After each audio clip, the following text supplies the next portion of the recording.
নিকোটিনের আসক্তি দূর করতে যারা বিকল্প হিসেবে সিগারেট বা ভ্যাপিং বেছে নিয়েছিলেন তাদের জন্য কঠোর বার্তা দিল অন্তর্বর্তী সরকার।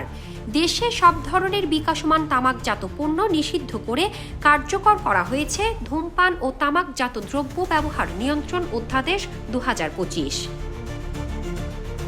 গত 31 ডিসেম্বর আইন, বিচার ও সংসদ বিষয়ক মন্ত্রণালয় এই গুরুত্বপূর্ণ অধ্যাদেশটি জারি করেছে।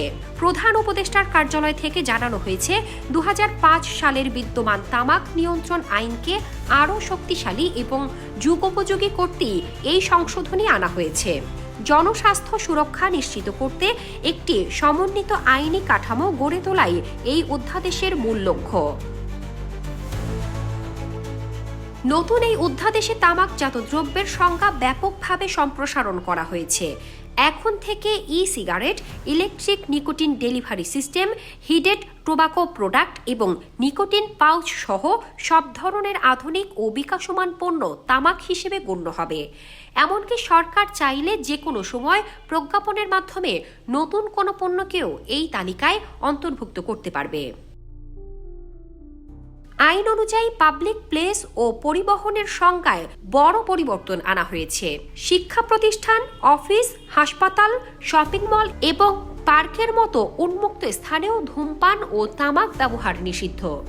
এই নিয়ম ভঙ্গ করলে জরিমানার পরিমাণ 300 টাকা থেকে বাড়িয়ে সর্বোচ্চ 2000 টাকা নির্ধারণ করা হয়েছে। তামাকজাত পণ্যের প্রচার রুখতে কঠোর অবস্থান নিয়েছে সরকার। এখন থেকে প্রিন্ট, ইলেকট্রনিক মিডিয়া, সামাজিক যোগাযোগ মাধ্যম এমনকি ওটিটি প্ল্যাটফর্মেও তামাকের বিজ্ঞাপন প্রচার করা যাবে না।